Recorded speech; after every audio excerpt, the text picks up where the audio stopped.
Hey dudes, it's Lerald, and I have a big update to the main farming strategy that I've been running for the past week or two. The best part of this setup, I think, is that the Scarabs are all super cheap. None of them cost even 2 chaos apiece. Most of them cost 1, some of them even cost less than that. And then all of the idols that we're running are also pretty cheap as well. I didn't spend more than a divine on even the absolute best ones, and most of them I think I spent like 50 chaos. Now, certainly you could spend a lot of divines on idols if you really want to min-max every single mod, but even if you don't, you can get a very good setup going on a really limited budget. So I've just about tripled my gold per map with this setup compared to what I was running last week, which is a pretty big indicator of how much more stuff is actually dropping. I'm getting tons more tier 17 maps, I'm getting raw currency drops, scarab drops, uniques, and most importantly, fractured items. Fractured items can obviously be hit and miss, but when they hit, oh baby do they hit. You can easily walk out of a map with 2, 5, 10 divines worth of fractured items. And even if you get just garbage, that's still food to feed to Rog and the disenchanting team. This strategy also prints out idols, which is great. You can farm idols for another strategy, or you can use them to juice this one even further.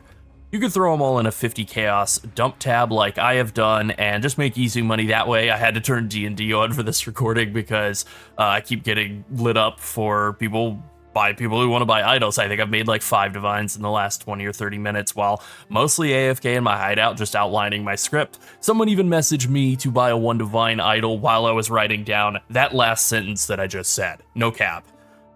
And if you really want to go big brain, you can recombinate all of these idols and fish for amazing rolls and try and sell them for like double-digit divines. This strategy also synergizes really well with running a headhunter, which I am using. I've had some people ask, like, what is the build update? The only update to the build, literally at all, is that I slapped in a headhunter as my belt. The end. We are absolutely maximizing the value of headhunter in this setup, and since they are down to like 6 or 7 divines at this point in the league, and they're not going to go back up, you're really just doing yourself a disservice by not running one, unless you have like a mage blood or some build-defining belt. It's not that you have to. You can run anything you want, but for speedy, juiced mapping, headhunter is pretty much undefeated.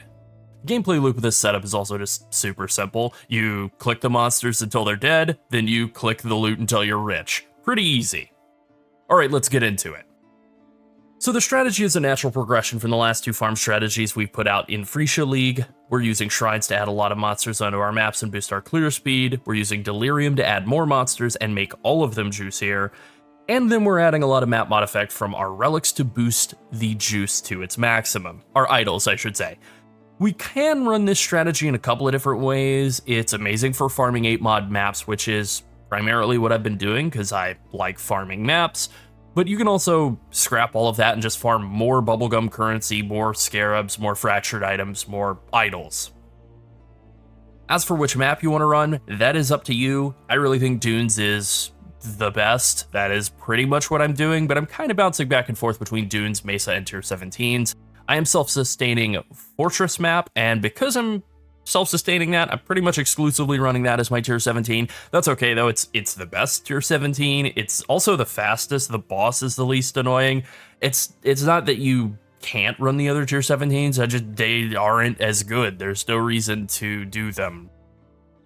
So in terms of the Scarab setup, this is really what has changed. I'm running a Horned Scarab of Nemesis. This gives 2 extra modifiers onto all the rare monsters in the map.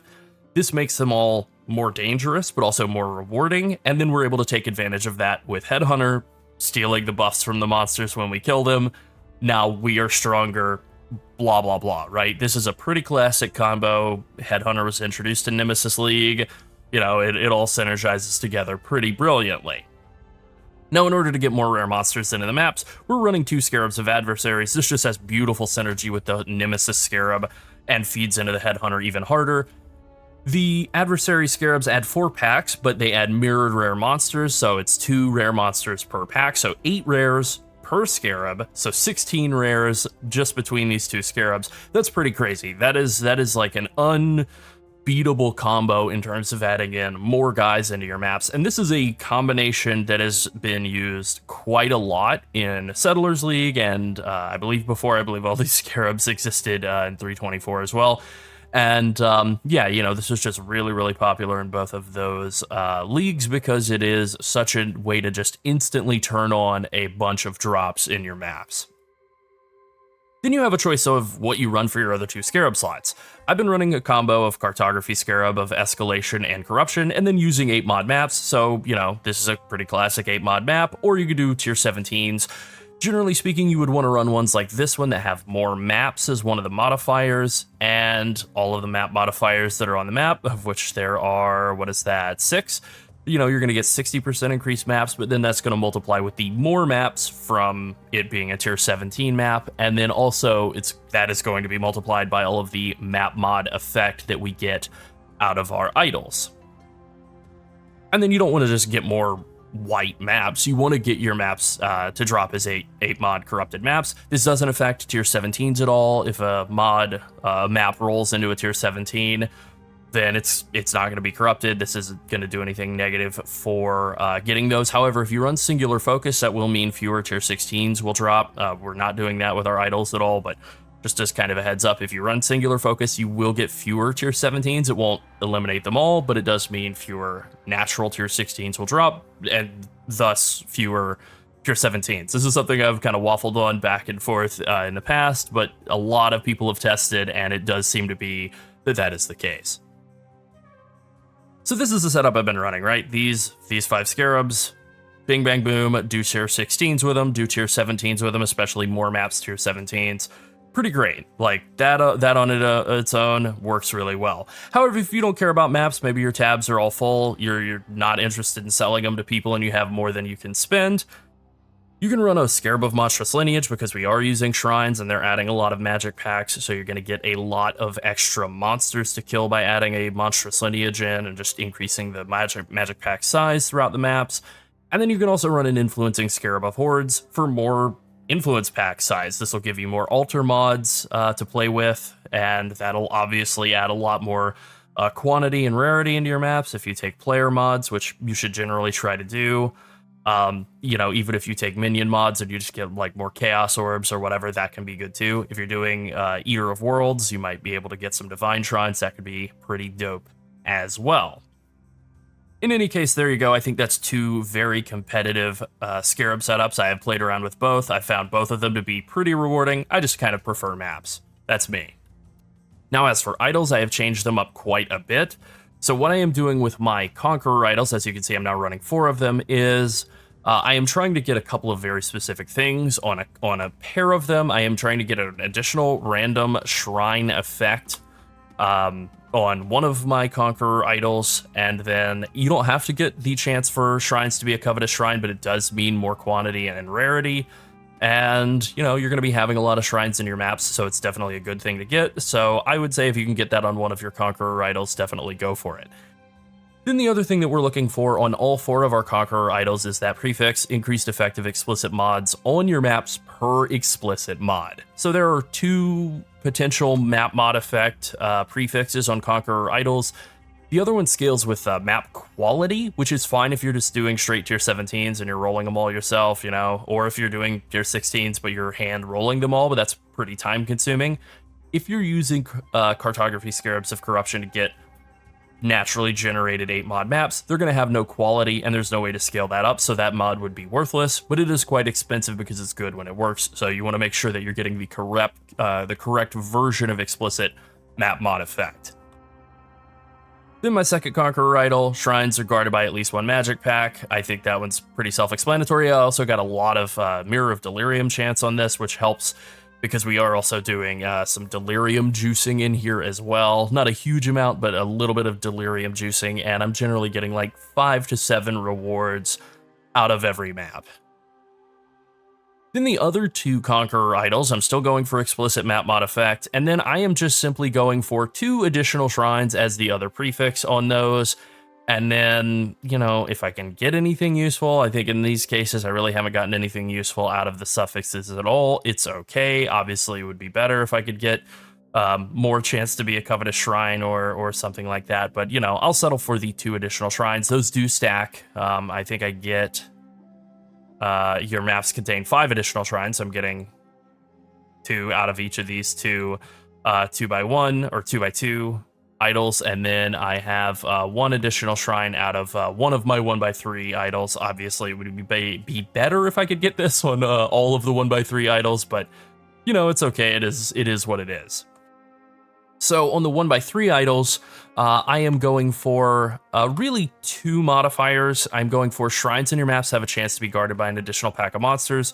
So I am running that on 2 idols so that I get 100% chance to have an additional pack by each shrine, you know? So we're getting what, 3 shrines out of Domination and then 5 shrines out of the different idols. And then I think we also get 100% chance to have an additional shrine, or maybe it's 50%. Either way, you know, we're getting somewhere like 8 or 9 shrines per map, right? So that's 8 or 9 extra packs per map, and then also 8 or 9 magic packs as well. So a lot of synergy all there. Then the other map modifier that I'm really going for is 5 rare monsters in each of your maps are possessed and their minions are touched. This, along with the Horned Scarab of Nemesis, adds a lot of drops onto the rare monsters that we're killing in our maps.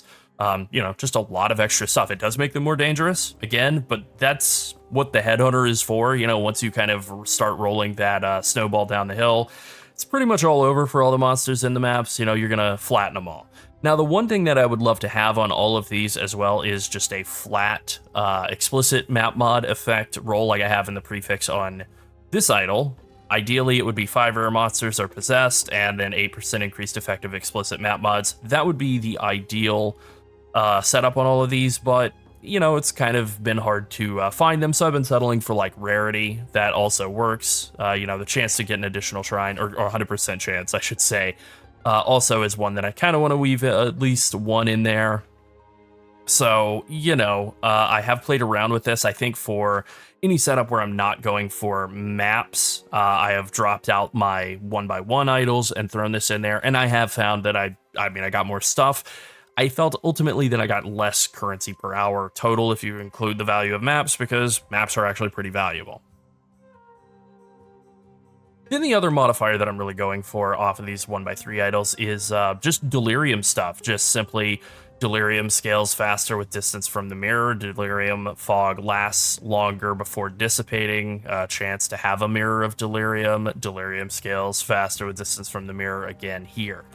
So we're doing some delirium scaling out of this, and that is definitely helping add a lot of extra value into each map. You know, like an extra 20 to 50 chaos, just pretty much by default in every single map. A couple of delirium orbs, you know, 20 to 60 simulacrum splinters, not that those are worth all that much, random bubblegum currency, lots of extra monsters to kill, and so on.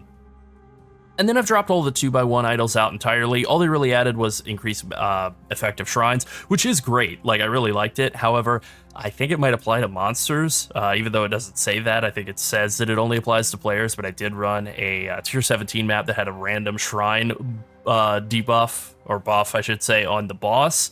And it was the recovery shrine, and they were healing for 20% of their health every second. I actually could not kill them. It was like a bunch of really nasty mods. It was like 100% more life and reduced extra damage taken from crits, and then also the boss was healing constantly. And that's like the one tier 17 this league that I was like, well, I guess I can't kill the boss. So I dropped that out. I didn't really feel like, with adding in Headhunter and Nemesis and so on, I didn't really feel like that increased effect of shrines was necessary. And instead, we're just able to get a lot more duration of shrine effects and chance for your maps to be found a tier higher. That really synergizes nicely with the map farming that we're doing. And then also delirium encounters generate an additional reward type. Chance to contain a mirror of delirium is really not necessary. I think I'm at well over 100% chance.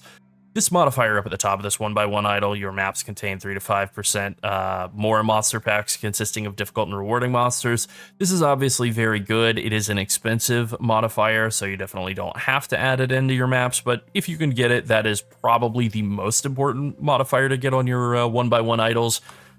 But the chance for maps to drop a tier higher helps a lot with map sustain. The duration of shrine effects is just like good quality of life. And then, you know, if you can get pack size for Searing Exarch or Eater of Worlds, whichever one you're farming, that's pretty good too. Now, in terms of what I do in the maps, it's pretty simple. I jump in, I immediately head for the Delirium Mirror, and then I start clearing my way toward the boss. I do prefer to boss rush, although in tier 17s, I'm not really doing that. I'm just kind of clearing the map out. In Mesa, it's very easy to boss rush. In Dunes, it's a little bit more work, and if there's anything like a Wildwood or something, then I'll jump into that first. But then ultimately, kill the boss, clear out the rest of the map, click all of the good altar modifiers along the way, kill everything, loot it all, and do another one. My goal really is to run through these maps in a range of like 2.5 to 3 minutes, and I think I've been pretty successful on that front. I do generally feel like I'm flying through these maps pretty quickly.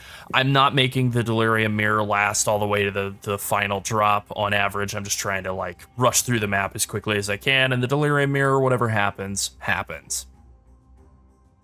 I generally try not to give like a hard and fast number on the amount of currency I'm farming per hour, because there's a lot of RNG, especially in this strategy, where you might do a map and make 10 divines in a single map off of fractured items. But I would say, generally speaking, I feel like I'm making upwards of 10 divines an hour, pretty easily upwards of 10 divines an hour, actually, if I were to sell all of the Corrupted 8 mod maps and all of the tier 17 maps that I'm dropping instead of running them myself to kind of gamble for divine drops, which I have actually gotten some good divine drops out of. But I would say, generally speaking, I feel like I'm making anywhere from 10 to 20 divines per hour with this strategy, which feels pretty great. All right, that's it. I hope you give this farm strategy a try, and I hope it goes better for you than it has for me even. Maybe you'll find some amazing fractured bases. Be sure to like and subscribe if you enjoyed the video and you want to see more like it. And if you want to support us even further, consider becoming a channel member. Thanks for watching and have fun farming. Bye.